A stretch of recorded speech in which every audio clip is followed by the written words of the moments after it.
Inside the house my son left behind, right after the day we buried him, my daughter-in-law stood on the staircase in bright red heels, speaking in front of two burly men and an entire row of neighbors watching through their windows. "Old man, get out! This is my house! You're just a guest staying for free!" Then she kicked my suitcase down the steps, letting it roll across the snow like a bag of trash. No one intervened. No one said a word. Only the eyes following me and the sound of the door closing behind my back like a sentence being passed. If you've ever been humiliated in the very place you called home, thank you for stopping here. And if this story makes you want to keep walking alongside a father who uses nothing but the truth to turn back things that once felt impossible, I invite you to follow. So stories like this can find the people who need a bit of light in their darkest days. Boise, Idaho in March always holds a floating kind of cold. Not the sharp freeze of the north, not the soft drizzle of Seattle, but the cold of a city cradled by mountains, blended with the faint sting of pine resin every time the wind blows. That afternoon, after Lucas's burial, I stood under the wooden awning of Hill Pine Estate, feeling as if I could no longer hear my own breath. The hills stretching behind the house was still the same, the rows of pines still standing tall as they had through the 4 years I lived with my son during his illness. Except for one thing. Lucas was gone. The old black coat I always wore when teaching at Boise State suddenly felt heavier than the coffin we lowered into the ground this morning. I took it off and draped it over the back of the chair in the Think Lab, the room Lucas loved most. The room he designed himself when Hill Pine Estate was newly built. An open space, high ceiling, glass walls looking into the forest, cluttered with software interface sketches, machine learning models, and the marker pens he used to write. Building a future where education is easier to reach. The child I always believed would weather every storm was ultimately betrayed by his own body. A brain tumor caught too late took him quietly and mercilessly. I sat on the long bench by the window where the two of us once debated Roman history and the future of technology late into the night. I placed my hand on the tabletop, the cold walnut surface cutting straight into the bone. Only hours earlier, this place had been filled with people, neighbors, Luca's friends, colleagues, company staff. But now, with the funeral over and everyone gone, the space had returned to its true nature. Empty, vast, echoing with silence. And in that silence, the sound of high heels echoed from the top of the stairs. Click, click, click. Each step steady, cold, carrying none of the grief we had just put into the ground. I looked up. Miranda Hale Callahan, my son's widow, appeared with an appearance so polished it made one forget the funeral had ended less than 2 hours ago. A cream-white suit hugged her frame as if it had come straight from the tailor that morning. Her hair was tightly pulled back, her makeup light but sharp, her eyes as cold as the frozen surface of Lake McCall in winter. She walked down the stairs as if stepping into a board meeting. The moment her heels touched the wooden floor, Miranda lifted her phone, her voice ringing out cold and sharp enough to slice through the suffocating air of the house. "I want a fast-track liquidation of the secondary assets this quarter. Yes. No. Push the timeline earlier if possible. I'm the sole heir now." She walked past me. No glance, no nod, no question about whether I had eaten or needed rest. The scent of her white cedarwood perfume, the one Lucas once told me Miranda wears when she needs to focus, had now become the smell of possession. She headed straight to the kitchen, her voice still even, still razor sharp. "Company accounts? Leave them. But everything in this estate, I want to redo it entirely. I don't want anything from the past obstructing the new vision." I sat there like a misplaced piece of scrap wood. A retired history professor, a father who had buried his son just this morning, was sitting in the very room my son called the Think Lab, now treated like outdated decor. I stood up and took a few steps toward the stairs. "Miranda," I called softly. She stopped. She didn't turn fully. Oh, only angled her head slightly. her white silhouette reflected on the glass of the distant wine cabinet.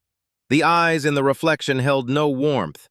I inhaled deeply, trying to keep my voice as steady as possible. A few of Lucas's things, I'd like to keep them. His books, his handwritten notes. After all, I didn't finish the sentence.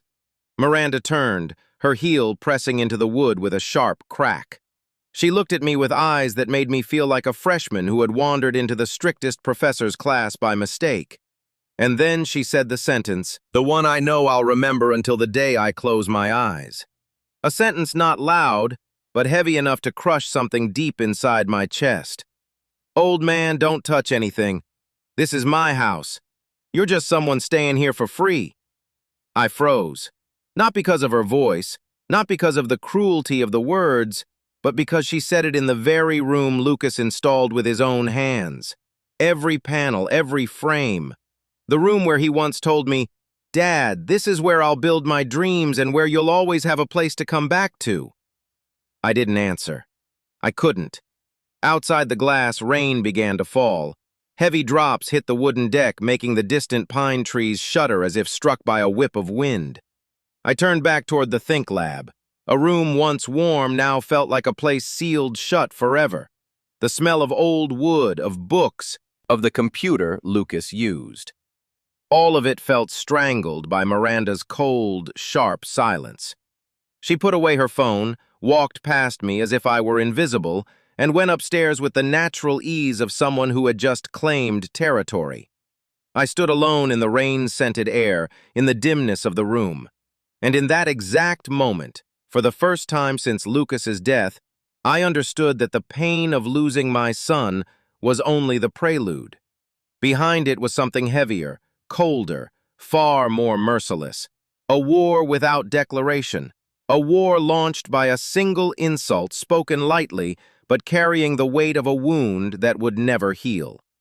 Miranda didn't scream, didn't break anything, didn't show malice. She only needed to say, "You're just someone staying here for free." And I knew her silence was the first shot fired. The next morning, Boise was covered in a rare kind of early March sunlight. A cold light, thin as a film over the lake surface, bright enough to sting the eyes, but not warm enough to comfort anyone. I sat on the long wooden bench in front of the Canyon County probate court, watching people pass by without truly seeing them. I still wasn't used to Lucas no longer being beside me. Even for unpleasant legal appointments like this, he used to say, "Dad, you're not made for paperwork, let me handle it." But this time there was no, "let me handle it." Hillpine Estate, the home Lucas built with his own hands as a gift to the future, was now entirely in Miranda's possession, at least on paper. But I knew the law was never simple, and Lucas, despite his flaws, was never careless. When the clock neared 10, the probate meeting room door opened. A tall, silver-haired woman who had worked with Lucas years ago stepped out. Attorney Adeline Brookhart. She had the kind of presence that made people quiet automatically. Not overly powerful, not overly stern, but carrying the authority of 22 years spent dealing with every kind of person and every family torn apart by inheritance. "Mr. Henry Callahan, Mrs. Miranda Hale Callahan, please." Miranda stepped forward first, chin lifted high, her pointed heels clicking on the marble floor with a sharp sound like someone tapping lightly inside my skull. The cream-white suit from yesterday had been replaced with an elegant black one, but her face was unchanged. No grief, no unease. She looked like someone about to sign a multi-million-dollar contract, not someone who had buried her husband. As for me, I wore only my gray wool coat. Nothing to hide, nothing to fight for. At least not yet. The probate room had a low ceiling, warm yellow lights, and the smell of old oak blending with new paper. Portraits of former county judges lined the walls, each face solemn, each set of eyes staring as if trying to read the souls of those seated below. We sat across from each other, separated only by a long walnut table. On it rested a stack of thick files tied with black fabric bands. A sign that this was a will filed long ago, exactly by procedure. Adeline sat in the center. She adjusted her glasses, opened the first file, and read with steady precision. This is the formal probate reading of the valid last will of Mr. Lucas Callahan, filed with the court on December 12th. 2 years ago, duly notarized, sealed, and preserved within the probate record according to statute. I stiffened. 2 years ago, Lucas filed a will. 2 years ago. Why would my son write a will that early? Why didn't he tell me? Did he know something before he ever spoke it? I looked at Adeline, but her face remained completely neutral, like someone reading the evening news.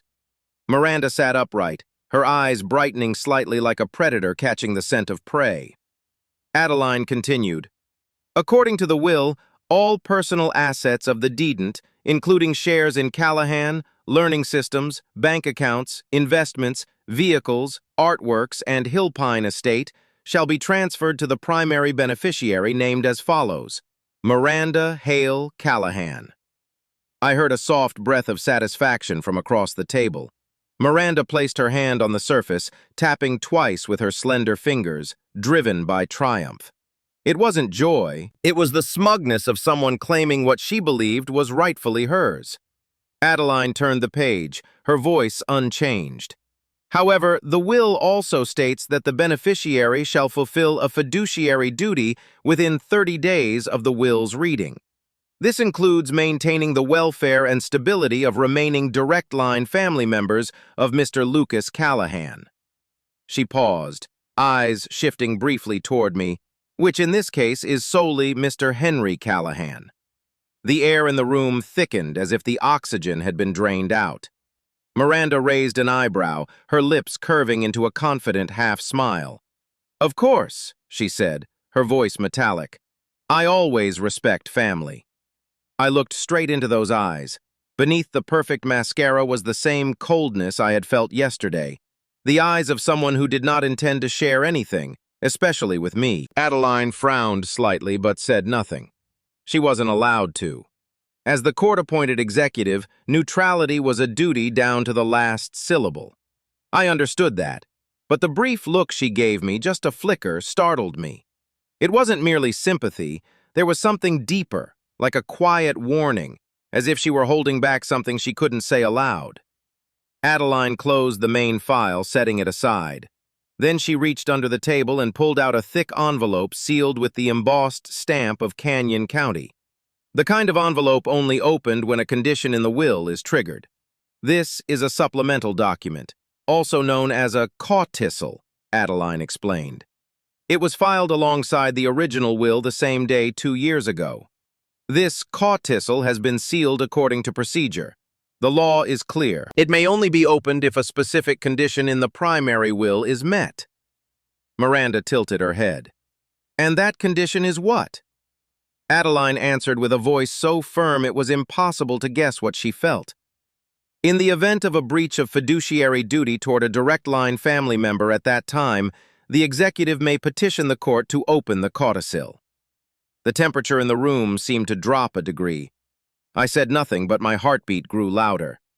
Miranda let out a soft laugh. "I have nothing to worry about. I just lost my husband. Everything is falling onto my shoulders. Who would dare claim I breached anything?" Adeline didn't reply.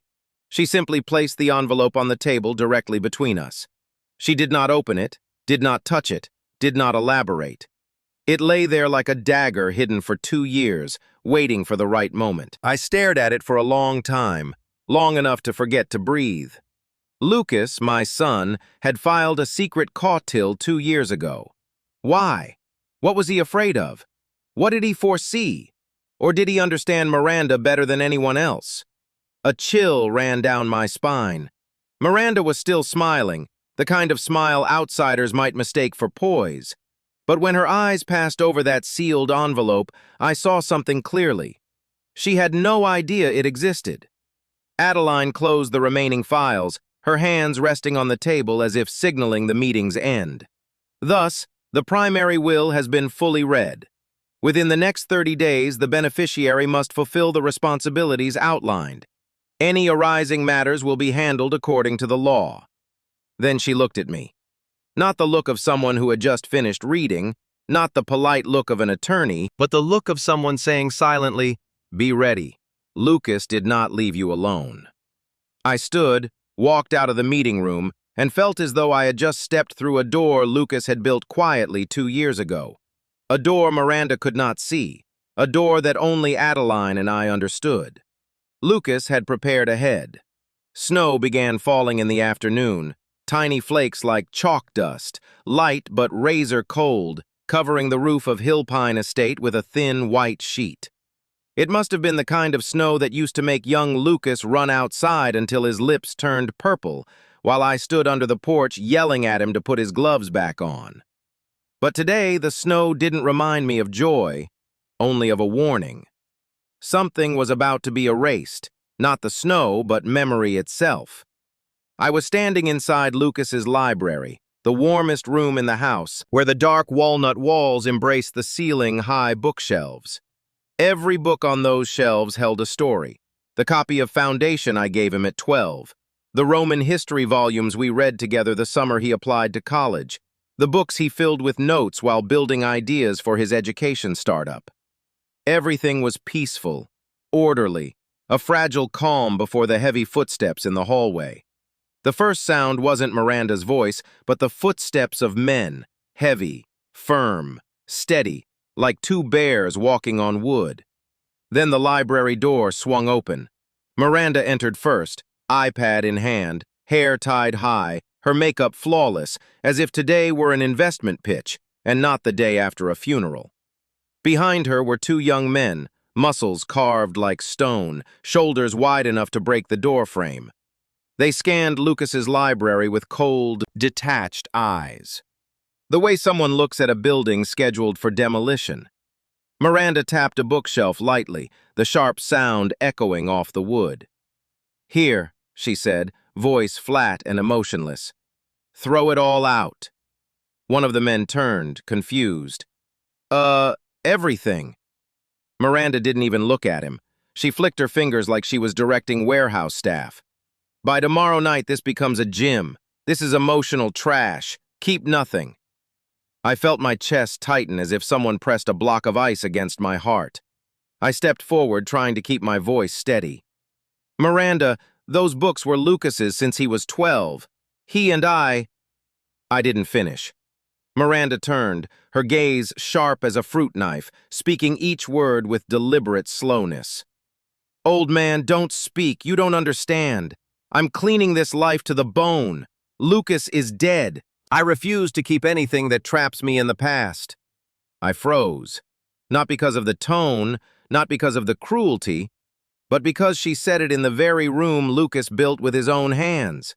Every plank, every frame, the room where he once told me, "Dad, this is where I'll build my dreams and where you will always have a place to return to." I couldn't speak. Outside the window, the snow thickened. Heavy flakes hit the wooden porch, shaking the pine trees like a sudden gust.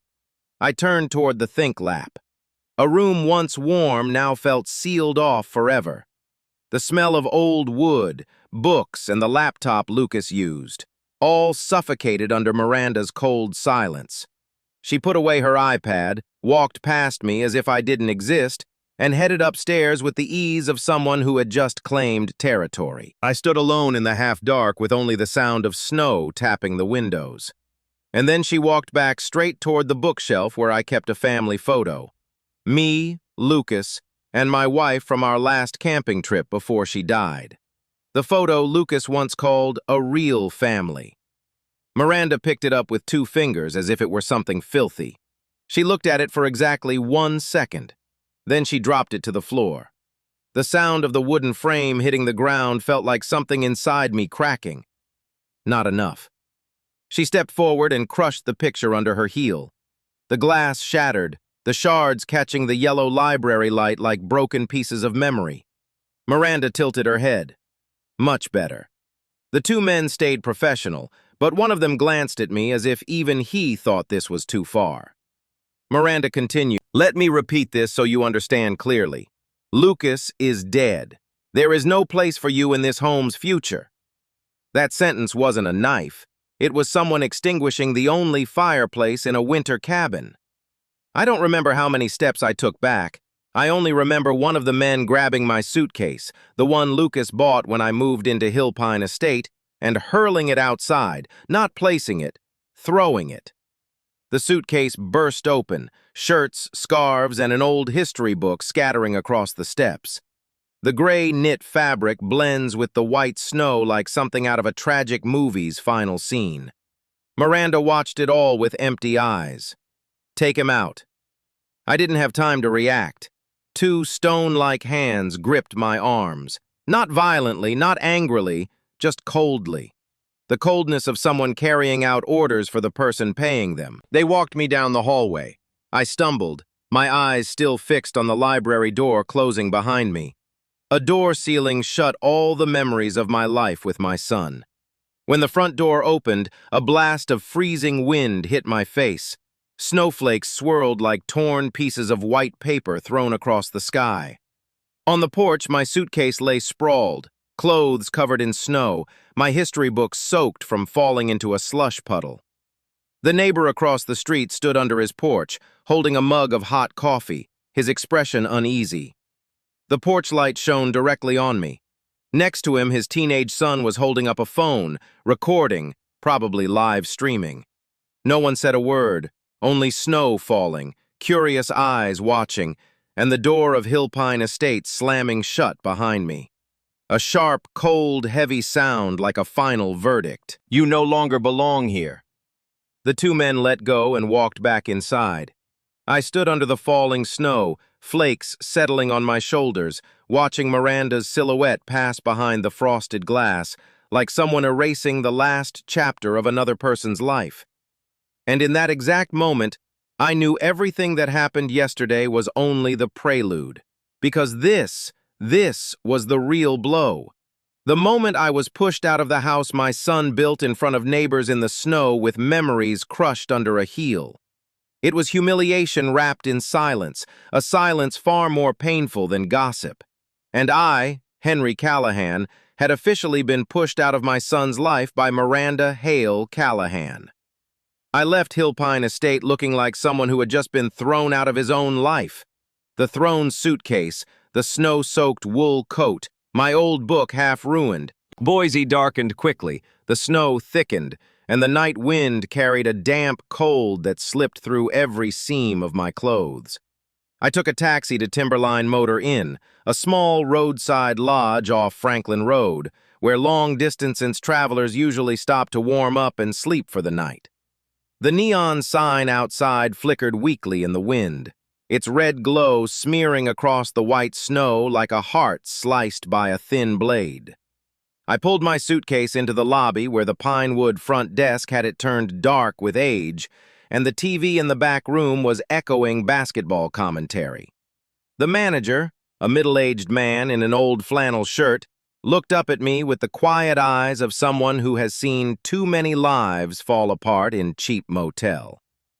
"One room for one person, right?" he asked, not curious in the slightest. I nodded. "Room 17. Heater works. If you need extra blankets, call me."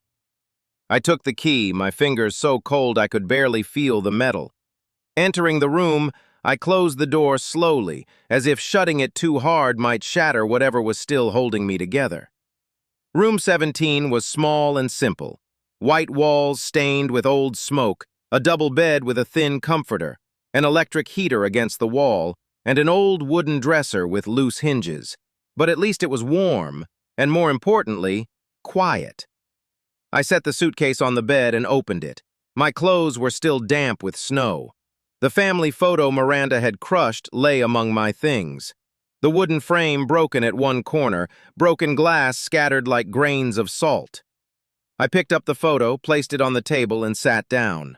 The tiny yellow lamp cast light across the picture, the cracked glass slicing through Lucas's face, tightening my heart like an invisible wire. Who could I turn to? Should I tell anyone what had happened? Should I fight back right now? But at that moment, when I reached into my coat pocket to find a tissue, my fingers touched something small and hard. I pulled it out. A blue USB drive, the kind Lucas always used to save temporary code or backup personal files. Small, discreet, simple, not something he casually handed to anyone. I rolled the USB between my fingers. A memory from last year surfaced vividly. A late afternoon when Lucas returned from a medical check, sitting on the balcony looking out at the pine forest. I remembered that moment clearly. Lucas handed me this USB, his smile tired. "Dad, take this just in case." I laughed. "What would I need from all this tech junk?" Lucas shrugged, his eyes drifting farther than usual.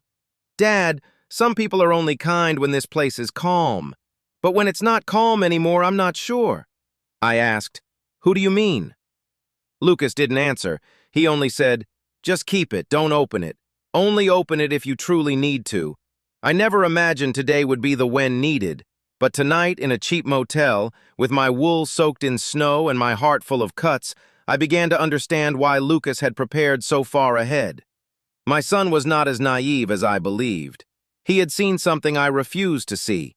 Miranda had a darkness that even the bright lights of Hillpine Estate couldn't chase away. I gripped the USB and I called Adeline Brookhart. The phone rang 3 times. Then her voice, deep, clear, steady, like every seasoned attorney, came through. "Henry, are you in a safe place yet?" Safe place? Those 2 words chilled my spine. "I'm at Timberline Motor Inn," I answered. "Miranda threw me out of the house." There was a short silence on the other end. "Threw you out?" Adeline repeated, her voice slowing a beat. "How?" I told her. No embellishments, just the truth. The 2 gym-built men, the thrown suitcase, the torn photo, the stomped memories, the shove out into the snow, neighbors watching, a whole world shrinking into the moment I was pushed out of what used to be called home. Adeline listened without interrupting. When I finished, she spoke, her voice stripped of anything unnecessary. "Henry, you need to listen carefully. This is very important." I sat up straighter. Adeline spoke slowly, each word pressing down with the weight of the law, a depth I only partly understood. According to the will, Miranda only inherits everything if she fulfills her fiduciary duties in the first 30 days. Forcing you out, the only remaining direct-line family member could trigger the special clause in the sealed codicil. My heart tightened. Meaning I now have grounds to petition the court for a violation review. But I need certainty. I need logs, statements, and objective evidence. Do not react. Do not return to Hillpine. Do not confront Miranda. Silence is your advantage. I swallowed. "Do you think Miranda knows about that clause?" Adeline let out a quiet laugh, the kind made by someone who understands people better than they understand themselves. "If she knew, she wouldn't have dared kick you out into the snow. Miranda is burning the only bridge holding her up. Don't stop her. Let her keep going." I leaned back, staring at the motel ceiling, tinted yellow. Let her keep going. Let her burn her own future. I asked, "Adeline, what should I do?" She answered, "Stay silent. Record everything. React to nothing. Let Miranda pull the rope herself. Lucas already gave you the tool. All you need is the right moment." I looked at the blue USB in my hand. It rested there, light as air, but it felt like a second heart Lucas had left behind. In that moment, for the first time since being thrown out of Hillpine Estate, I didn't feel entirely alone. Lucas, in his own way up, was still here, watching over me through the preparations he made quietly. I whispered almost to myself, "All right, I'll let her burn it all." And in the small room of Timberline Motor Inn, with snow falling outside the window, a silent war began to take shape. Not a war of shouting, not one of violence or retaliation, but a war of silence, of evidence, of law, and of something Lucas had prepared 2 years ago, a war Miranda didn't know she had already stepped into. The next morning, Boise woke to an ash-gray sky and snow that hadn't fully melted on the sidewalks. I sat on the edge of the bed in a room 17 at Timberline Motor Inn, listening to the electric heater clicking beneath me while my mind replayed the moment I was dragged out of Hillpine Estate. And while I tried to gather each breath back to something normal on the other side of the city, Miranda began her day as if nothing had ever happened. And that day, literally, was the day she began burning through the assets Lucas spent his entire life building. Around 9 a.m., Miranda's white SUV left Hillpine Estate, speeding down the slope toward the main road. The neighborhood security cameras caught it. Not the sound, just the image. The car rushing forward, careless, proud, exactly like her stride at the probate court. She drove straight to Boise Promenade, the new upscale shopping district filled with luxury brands most of the city only sees through glass. Within 2 hours, she signed 6 major invoices, 1 carbon black Range Rover Sport, 4 Hermes handbags, 2 Couture custom-tailored suits from New York, 1 platinum jewelry order, and a deposit for interior redesign from a renowned Manhattan studio. In total, over $270,000 in half a morning. All of these transactions appeared in the financial logs Adeline had her PTI professional transaction investigator monitor. No recordings, no illegal tracking, only banking data, spending timestamps, and vendor reports from those who served Miranda directly, all completely legal. A bartender from a champagne boutique described her behavior to the PTI. She said, "I'm refreshing my whole life. Didn't look like someone grieving at all." In the afternoon, Miranda returned to Hillpine Estate with a convoy of delivery trucks behind her. Persian rugs were unrolled into the house. New sofas were carried in while Lucas's collected belongings were pushed into the garage temporarily. Nothing destroyed yet and not illegal, but everything felt like preparation for a purge. And that evening, she hosted a small party. Small, in Miranda's definition, meant 20 close friends. Expensive champagne and chill music running through the smart sound system Lucas had installed. The warm gold light spilling from the windows onto the snowy yard made Hillpine Estate look like a boutique resort. Her friends, people who had never even known Lucas in life, snapped photos, posed, toasted, and celebrated as if grief had never touched this place. She opened a live stream, not a grieving live stream, not mourning, not remembrance, a live stream showing off new interiors, renovation plans, and her confident poses under crystal lighting. In the live stream, a friend asked, half joking, half curious, "What about your father-in-law? Thought he lived at the estate before." Miranda didn't even blink. She turned the camera toward herself, smiled, her voice so light. Even the sharpest ears could barely call it cruel. Some people can't handle a new world. They disappear on their own. The whole group burst into laughter. Comments popped up immediately. "Good for you, girl! New chapter! Finally free!" Miranda laughed like she'd told a funny story during a lunch break, not like someone who had thrown her father-in-law out of the house into the snow. At Timberline Motor Inn, where the weak Wi-Fi made the video freeze every few seconds, I saw that moment. I saw every word, every smile, every smooth, cold look. No one needed to slap me in the face. 4 words were enough. Disappear on their own. The night went on, and when the party ended, Miranda walked a New York interior designer through every room.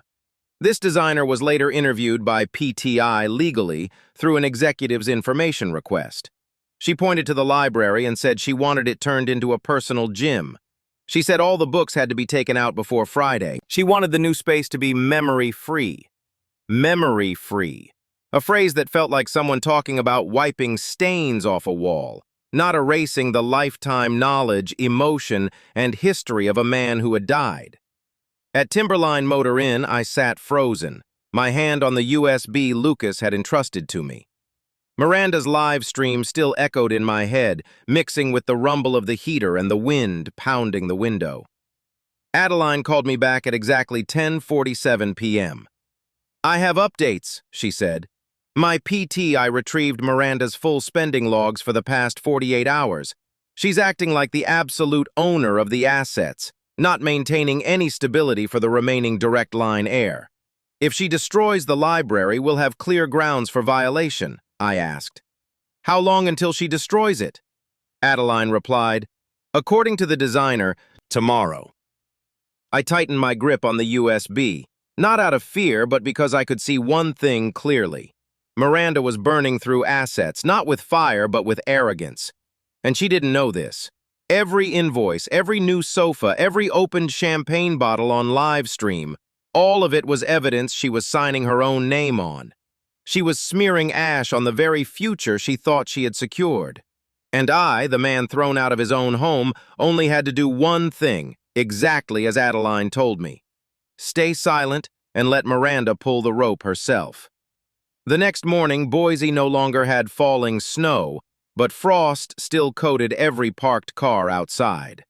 At Timberline Motor Inn, I woke earlier than usual, leaned against the headboard, and listened to the distant rumble of truck engines.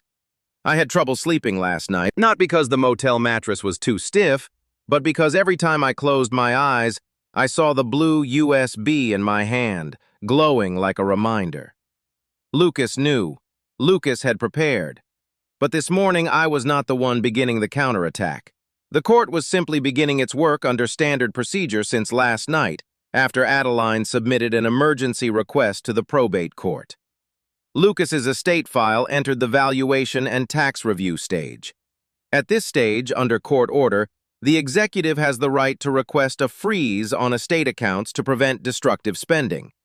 This does not happen instantly. The law does not move like in movies. It requires 18 to 24 hours of processing by the banking system. Exactly 18 hours and 36 minutes later, the freeze began activating, and Miranda, who had no idea, began her morning with the smallest, most ordinary, and most painful thing: buying coffee. Around 8:15 a.m., a barista at ROR's Coffee near downtown Boise was making a latte when he heard a woman tap the counter impatiently. Miranda. She wore a cream cashmere coat, a brand-new Hermes bag on her shoulder, polished high heels, looking as if she'd stepped out of a magazine cover. She set her cappuccino on the stone counter and tapped her card without even looking at the screen. The machine flashed. 2 words. Declined. Miranda blinked, frowned, tapped the card again. Declined. She let out a half smile, annoyed and sharp. Your machine is broken. Run it again. The barista tried again, this time with the countertop reader. Again declined. The barista, a 20-year-old student with an apologetic face, spoke gently. The card might be temporarily locked, ma'am. Maybe check with your bank. Miranda stood frozen for a few seconds, as if the universe had no right to do this to her. 3 people in line behind her started at watching. One pulled out a phone, scrolling while glancing up. She was not in control of everything. Miranda ended up paying with Apple Pay from a secondary card she hadn't maxed out yet. That cappuccino paid with her personal card was the first moment Miranda felt she was no longer invincible. She walked out of the cafe and immediately called the bank. Her voice sharp, high, clipped into pieces. My estate card is locked. Unlock it now. On the other end was a compliance officer, professional and immune to tone. I'm sorry, Mrs. Hale Callahan. The card was frozen at the executive's request in accordance with probate procedures during the valuation and tax verification phase. This is mandatory. Miranda nearly screamed. Executive? You mean Adeline Brookhart? What is she doing? I can only provide that the decision is within legal authority. Ma'am, please contact the executive for further details. We cannot reopen the card without a new court directive. Miranda hung up so hard a passerby flinched. At Timberline Motor Inn, Adeline sent me a short message. The freeze is active. You just observe. I stared at the screen with a strange calm. Not joy, not vindication, just stillness, as if the law was saying a sentence I had never dared to speak. Miranda, not everything belongs to you. Not even 3 hours after the freeze activated, the second event hit. The interior designer from New York, the one who yesterday stood in Lucas's library discussing tearing down every bookshelf, called Miranda. His voice was so angry it was nearly a shout. Mrs. Hale Callahan, I cannot continue the project. I just received an injunction from the court, requested by the executive, prohibiting any unapproved alterations at Hill Pine Estate. If I let my crew destroy even one bookshelf, I'll be sued immediately. Miranda's voice rose. I'm the homeowner. I don't need anyone's permission." He laughed, bitter. "The estate is under probate. You cannot demolish anything without executive approval.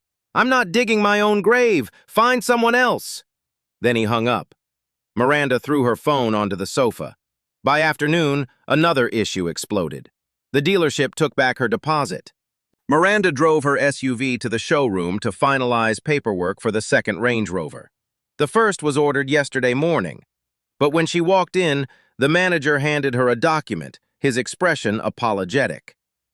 "Mrs. Hale Callahan, the deposit has been placed under hold due to legal freeze.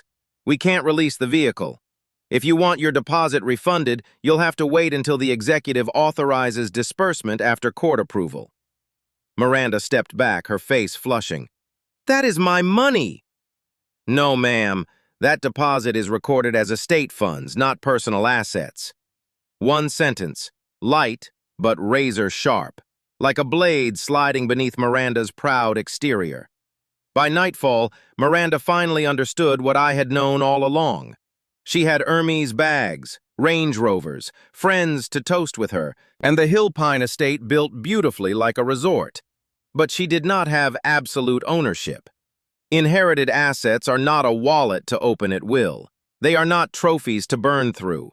They are a legally bound, tightly controlled estate. I received Adeline's second message. She has called me 4 times. I haven't answered. Let her spin for a while.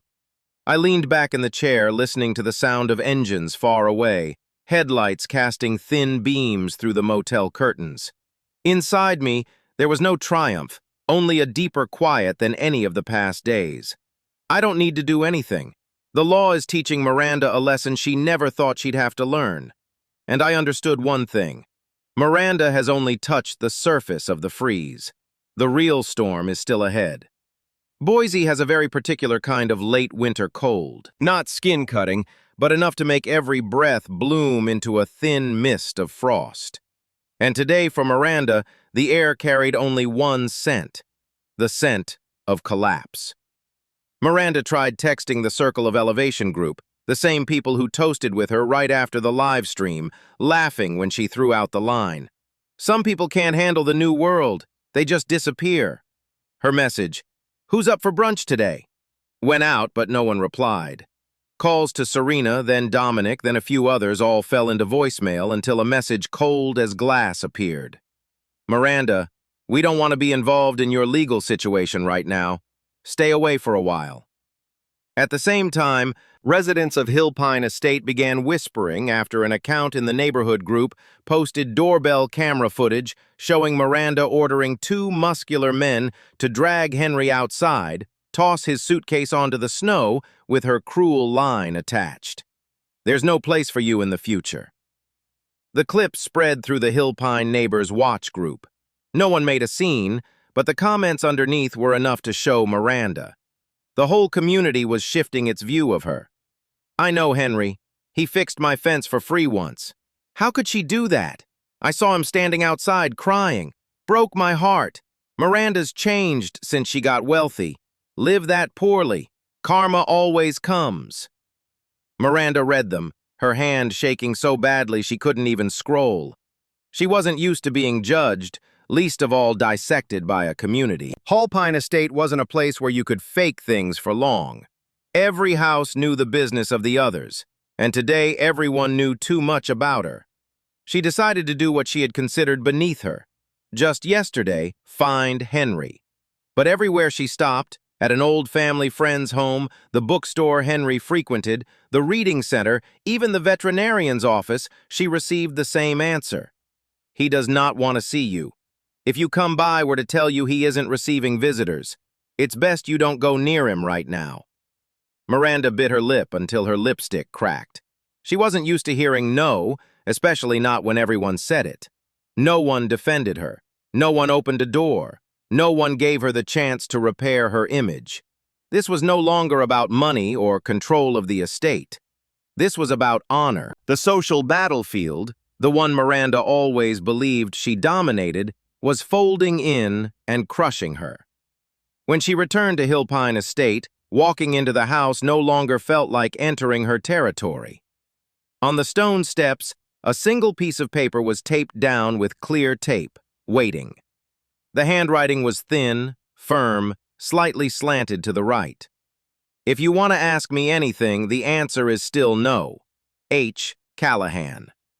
Miranda froze under the late afternoon chill. No mockery, no smashed belongings, no shouting match, just one word. No. From the man she once expelled like a shadow, some slaps don't require a hand. And this was Henry's first one. Silent, but sharper than anything spoken. The wind lifted a few dry leaves, spinning them in circles beside the pines, the Boise sky deepening purple. And in that moment, Miranda understood something she never imagined she would face. Money can buy champagne, buy friends, buy the spotlight, but it cannot buy respect. And without respect, she had nothing at all. Boise's night was as silent as a lake sealed under ice, and inside the small room at Timberline Motor Inn, the yellow hallway light cast a tired glow across the damp concrete outside. I sat at the edge of the bed, my hands interlocked, listening to the occasional roar of distant trucks, feeling as if the entire city had sunk into a deep layer of silence. The kind of silence that comes right before truths are dragged into light. My phone vibrated, the caller ID flashing. Adeline Brookhart. I lifted it slowly to my ear. Mr. Callahan, we now have sufficient evidence of fiduciary duty violation. Adeline's voice wasn't sharp, not triumphant. It carried the tone of someone confirming something she had long anticipated. Miranda has triggered the special provision herself. I closed my eyes for a few seconds, a long breath slipping out of my chest. Not relief, but the heavy settling of a truth finally arriving. Adeline continued. You need to open the USB Lucas left you. We need to verify the original data before submitting anything to the court. I believe it is time you know what Lucas prepared for you. I didn't answer immediately. My eyes drifted to the old coat hanging on the chair, the left pocket still bulging in the exact shape of the blue USB Lucas handed me in the Hillpine Estate living room nearly a year ago, when no one understood why that brilliant, wealthy young man suddenly looked so serious. After ending the call, I took out the USB. The plastic casing had faded a little. The LC Lucas scratched in with his nail was still visible. I plugged it into the old laptop the motel lent me. The screen lit up showing a single folder. If this happens, I placed both hands on the keyboard, feeling the metal's cold seep into my palms, then opened the file. A video began playing. Lucas appeared, thinner but bright, his eyes both tense and gentle. A glass board behind him filled with red and green lines of code. His voice was calm enough to sound like he had already accepted everything. Dad, if you're watching this, it means what I feared most has happened. I reached out and touched the screen. Instinctive, like touching my son himself, Lucas inhaled. I know Miranda has ambition. I hoped she wouldn't go far enough to hurt you, but if she forces you out of the house— Lucas paused, his eyes reining slightly. Then the trust I set up will protect you in my place. A line appeared below the video. Peterson Contingency Trust, Section 14B, activation upon forced removal of immediate family member. My hands trembled as I read it. Lucas continued, his voice low but steady. Dad, I can't control everything in life, but I can make sure you're never left alone. Give this USB to Adeline. She knows what to do. The video ended, the screen falling to black. I sat frozen for several seconds before tears finally rose for the first time since Lucas died. Not the kind of crying that breaks into sound, but tears that slid quietly onto the back of my hand. Warm at first, then cooling. I wasn't crying because of Miranda, nor because of the house that cast me out. I cried for Lucas, the son who saw ahead of things I never dared imagine. The boy who used to sit with me in the Boise Public Library, dreaming about the future, now preparing for the day he would no longer be here to defend me. I whispered, "You knew all along, my son." In that moment, I understood Lucas hadn't just left behind money or a company. He left protection built from intelligence, foresight, and the love of a child who never wanted his father hurt again. My phone vibrated again, a message from Adeline. The probate court is requesting your presence.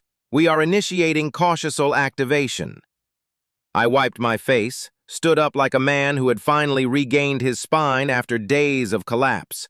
No longer shaking, no longer feeling like someone tossed out of a home with nowhere to go. No longer clinging to a few memories in an old library, I typed back, "I'll be there."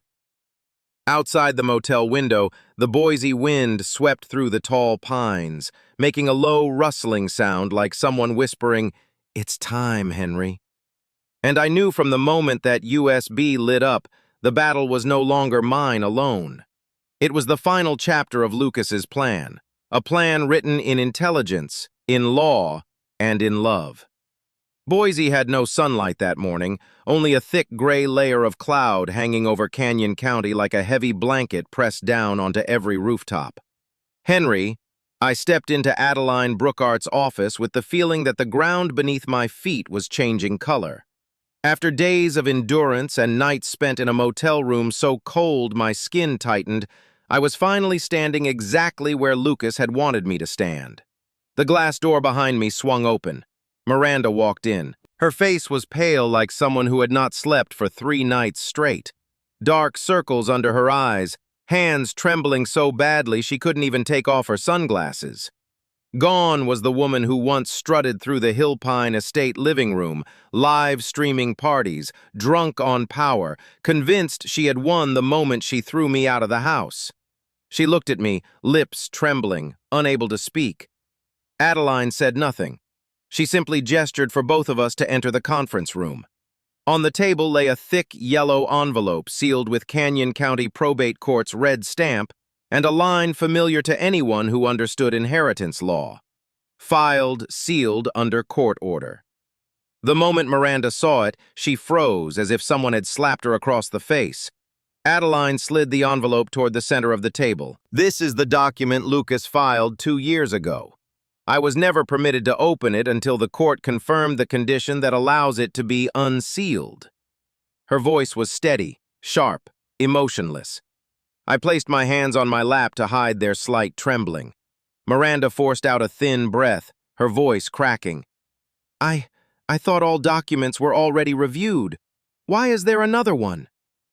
Adeline studied her for a long moment, eyes cold, yet carrying the faint sorrow of someone watching a person collapse under the weight of their own choices. "Because you never bothered to read the notice of sealed exhibits in the probate file. You were in too much of a hurry." Miranda swallowed hard while I simply stared at the envelope. Adeline took a letter opener and sliced the seal. The sound was clean, sharp, like a blade cutting through the frozen air. She pulled out a stack of papers. The first page bore Lucas's signature, a signature I had seen thousands of times on birthday cards, dissertation drafts, early startup contracts.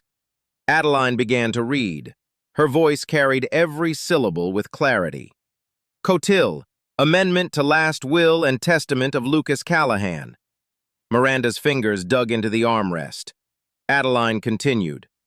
"If within 30 days from the opening of the will, Miranda Hale Callahan commits any act causing harm to Henry Callahan, including emotional, financial, or residential harm, the entirety of the estate shall immediately transfer into the Peterson Contingency Trust to be operated under its new designation, the Callahan Knowledge Trust." The air in the room stopped moving.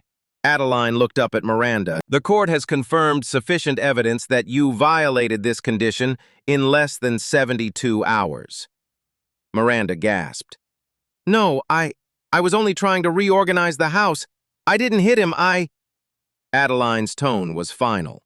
"You forced him out of his place of residence. That alone satisfies the trigger." I said nothing, only stared at the papers as if Lucas were sitting just behind them.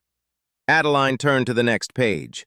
"The entire estate, $41 million, including company shares, real property, investment accounts, and future assets, shall be transferred entirely into the Callahan Knowledge Trust." Miranda let out a strangled sound, part whimper, part scream, like an animal cornered.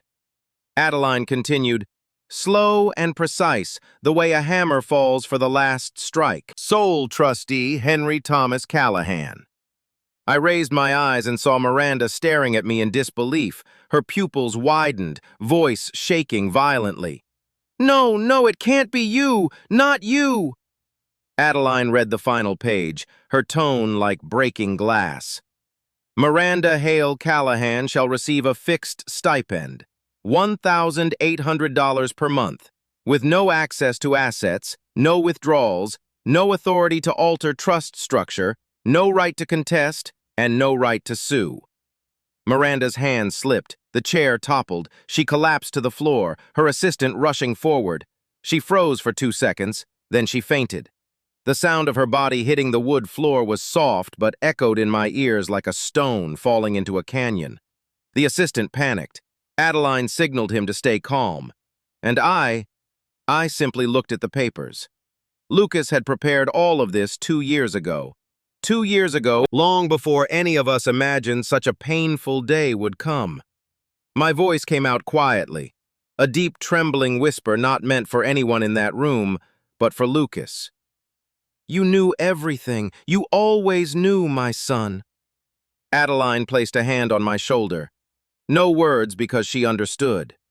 True justice did not fall when Miranda fainted, nor when the entire estate shifted direction, nor when the trust provisions locked into place. Justice fell the moment a father realized his son had loved him enough to prepare every safeguard, even for a world where he no longer existed. 3 months after the codicil was revealed, Boise slipped into spring with soft breezes carrying the scent of young pine. I stood in front of the wide glass window of the newly renovated building on Grove Street. Once an abandoned lumber warehouse, now a bright space filled with desks, computers, circuit parts, and young faces bent over their work with quiet intensity. Callahan Learning Center. The letters above the door still smelled of fresh paint. The trust had begun operating exactly the way Lucas designed it. Streamlined, logical, entirely education-driven. Adeline helped me work with local partners. Young engineers from Boise State volunteered to support. A few small donors showed up too, drawn by the story of a father thrown out of his home who chose to use the fortune anyway to build something for the next generation. I did not talk about Miranda. I did not talk about Hill Pine Estate. I did not talk about the legal battle. All I told the kids was, learn your future sits inside these chips and ideas. The center charged no fees. That was a non-negotiable clause in the trust. Lucas had written, no child is turned away because of circumstance. They came from everywhere. The trailer lots near West Bench, the low-income apartments off Curtis Road, the outer edges of Caldwell. I walked from table to table, leaning over circuit boards, 3D printed models, little projects the kids were wrestling with. The smell of warm plastic and the buzz of soldering tools blended into a noise that was chaotic but comforting, exactly like Lucas's old workroom. And at table 7, near the window facing the small street, that moment happened. A thin boy in a faded hoodie, blonde hair messy, was struggling to attach a small motor to the body of a plastic robot. His hands shook like he was afraid to break something precious. I walked over. What are you working on? He didn't look up, just muttered, a crawling robot? But I think I messed it up. Let me see. I pulled a chair beside him. He opened the shells and I saw the wiring error immediately. Simple fix. Just a few minutes. I slowed down every step so he could follow. Rotate the connector. Place the ground wire properly. Clamp it tight. Now turn it on. He flipped the switch. The plastic robot trembled, then crawled forward across the table. The boy burst into a laugh, a real one, bright enough that it felt like another light switched on inside the workshop. I did it. Those 3 words hit me square in the chest. For a heartbeat, I saw Lucas, 8 years old, sitting on the living room carpet, shouting that exact line when his first robot car moved 4 steps. My hand froze, my heart tightened. I had to turn toward the window so the kids wouldn't see my eyes stinging. The boy looked up at me, puzzled. Are you okay, sir? I took a slow breath, forced a smile. I'm fine. You just reminded me of someone very important. He dipped his head, didn't pry. Then he placed the robot into my palm, voice small but sincere. If you want, you can have it because you helped me make it work. I shook my head. No, you keep it. You earned it. But he nudged it toward me again. You taught me, so a part of it is yours. A simple line, but enough to make me cover my face for a moment just to steady myself. I accepted the little robot, a cheap toy made of small, mismatched parts. Yet to me it felt like Lucas's heartbeat returned for one brief second. I placed my hand on the boy's shoulder. You know, sometimes the smallest things change a whole life. He grinned, then ran off to show his friends. I stayed there a moment longer, watching the robot crawl slowly across the desk, each step echoing Lucas's laughter from years ago. In that bright room with soldering clicks, tools humming, kids arguing about code, I knew I was doing exactly what Lucas wanted. Not using the estate to get revenge, not using the pain to shut the world out, but using everything left behind to plant something good. The Callahan Learning Center couldn't erase loss, but it turned loss into meaning. And sometimes that's the only way a father can keep walking forward. I rarely walk along Grove Street, but this morning on my way to the Learning Center I chose that route. Maybe because the Boise wind was just cold enough to wake me up, or because I wanted to see the city with new eyes after everything that had happened. I'd heard Adeline mention it in passing. The $1,800 monthly stipend was nowhere near enough for Miranda to maintain her old lifestyle. She had to sell things, leave Hillpine Estate, and take a job at a nearby cafe. The soft chime of a glass door sounded when I passed Frost Leaf Coffee, a small shop on the corner, where the smell of espresso mixed with pine wood made the morning feel a little less heavy. I meant to keep walking, but a voice cut through the air and made me stop, sharp, irritated. You brought the wrong order. I asked for a sugar-free latte. This is vanilla. Were you not listening? I turned. Miranda stood there. No white dresses, no manicured curls, no high heels clicking across the floors of Hillpine Estate. Instead, she wore a dark green apron stained with splashes of coffee, her hands trembling as she held the cup the customer had thrown back at her. Her face tilted downward, avoiding the eyes of the man barking at her. I'm sorry. I'll remake it. Her voice was so small, it nearly dissolved into the sound of the grinder. I had never heard Miranda speak in that tone. For years, she talked as if the world owed her something. But in that moment, there was only a person trying to hold on to whatever dignity she had left. The customer turned away, leaving behind a cloud of overpowering cologne and irritation hanging in the air. Miranda didn't move, her fingers gripping the cup as if afraid it might slip from her hands. Her eyes stayed fixed on the tile floor, the place where people often take their first step when they're learning how to be decent again. I kept walking. The door opened as I passed, and the wind swept in, carrying the heat of fresh coffee. Miranda looked up at that exact moment. Her eyes met mine just for 1 second, long enough for me to see the exhaustion, the regret, and the kind of blow life delivers. Not because someone attacked you, but because your own choices finally came home to settle their debts. I kept walking. No judgment, no cutting remark, no need to prove I stood above her. I simply walked past my silence. That was the verdict, not to punish her, but to let Miranda understand that some lessons cannot be learned through money or power or arrogance. She watched me for a moment, then lowered her head again and returned to the repetitive 8-hour routine, a job she never imagined she would ever have to do. As I walked on, the Boise wind drifted through the pines, and I found myself thinking, son, you were right. Some people only truly change when life turns into a mirror, reflecting back everything they once did to others. Late afternoon light in Boise poured a pale golden glow through the rebuilt library window of Hillpine Estate, laying across the wooden floor like a thin, warm blanket. I sat in the old armchair, the only piece preserved from the room Lucas once called his think lab. The faint scent of pine lingered, and traces of crayon smudges from the children's robotics class still clung to my fingertips. The space around me was quiet, but not the quiet of loss. It was the peace of a place returned to the shape it was always meant to have. On the east wall, just above the new bookshelf, hung the wooden plaque engraved with Lucas's words, a note he'd written after repairing the porch roof. "A house is only a home if my father is in it." I looked at that line for a long time, not with sadness, not with regret, but with a swelling gratitude, the gentle light of a love that has outlived death. I touched the carved surface.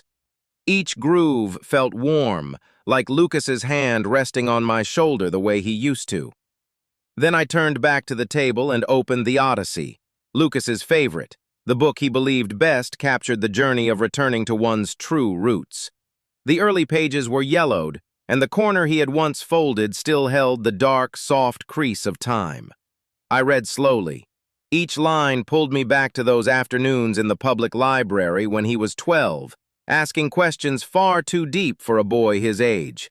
And now, reading alone, I finally understood why he loved this book so fiercely. Because it was never the tale of a hero. It was the tale of someone trying to find his real home. I smiled. Not the smile of victory, not the smile of a man who reclaimed an estate, but the smile of someone who finally found something far more precious: peace. The Callahan Learning Center had been running for a few weeks now. Kids from struggling neighborhoods came to learn robotics, basic AI, and their eyes lit up whenever the circuits worked. Every time one of them lifted a tiny robot and squealed with joy, I could almost see Lucas among them, smiling softly, quietly, always present, even when unseen. I closed the book as the sunlight tilted lower. In that smooth, warm stillness, I whispered the words I should have said long ago. Justice doesn't need noise. It just needs a clear plan and a heart patient enough to wait for the right moment. I shut my eyes, feeling the heat of the late-day sun and the warmth of the legacy Lucas left behind.